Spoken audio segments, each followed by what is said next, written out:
కొన్ని దశాబ్దాల నుంచి మాదిగ ఉపకులాలకు సంబంధించిన లక్షలాది మంది యువకులు ఎస్సీ రిజర్వేషన్లలో ఏబిసిడి వర్గీకరణ కోసం వాళ్ళు పోరాటాలు చేస్తున్నారు. 27 సంవత్సరాల నుంచి ఉమ్మడి రాష్ట్రంలో కానీ ప్రత్యేక తెలంగాణ రాష్ట్రంలో కానీ ఏబిసిడి వర్గీకరణ మీద మాదిగ ఉపకులాల యువకులు పోరాటాలు చేయడం జరిగింది.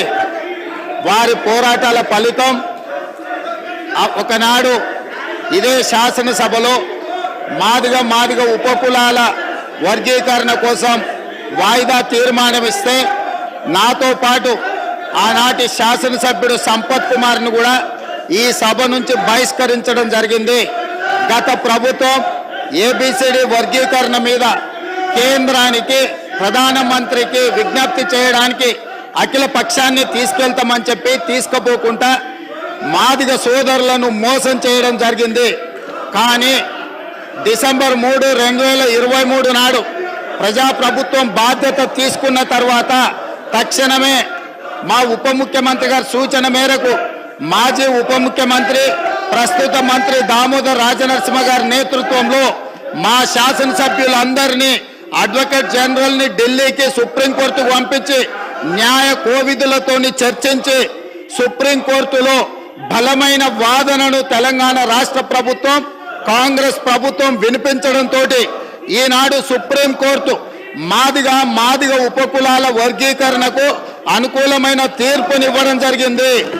నేను మనస్ఫూర్తిగా సుప్రీంకోర్టు కాన్స్టిట్యూషనల్ బెంచ్కు రాజ్యాంగ ధర్మాసనానికి మనస్ఫూర్తిగా కృతజ్ఞతలు తెలియజేస్తున్నా.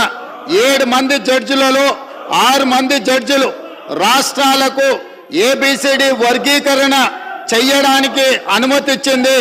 తెలంగాణ రాష్ట్ర ప్రభుత్వం తరఫున నేను స్పష్టమైన ప్రకటన చేస్తున్నా, దేశంలోనే అందరికంటే ముందు బాగానే నిలబడి తెలంగాణ రాష్ట్ర ప్రభుత్వం ఏబిసిడి వర్గీకరణ అమలు చేసే బాధ్యత మా మిత్రులు మా మంత్రివర్గ సహచరులు మేమందరం తీసుకుంటాం. అవసరమైతే ఇప్పుడు ఇచ్చిన ఉద్యోగ నోటిఫికేషన్లలో కూడా వర్గీకరణను అమలు చేయడానికి అవసరమైతే ఆర్డినెన్స్ తీసుకొచ్చి మాదిగ సోదరులకు న్యాయం చేసే బాధ్యత మేము తీసుకుంటాము. కాబట్టి ఈరోజు ఈ సభ అందరూ కూడా ఈ అంశం మీద ఏకాభిప్రాయానికి వచ్చి మాదిగ ఉపకులాల వర్గీకరణకు సంపూర్ణంగా సహకరించాల్సిందిగా రాష్ట్ర ప్రభుత్వం తరఫున నేను విజ్ఞప్తి చేస్తున్నా అధ్యక్ష.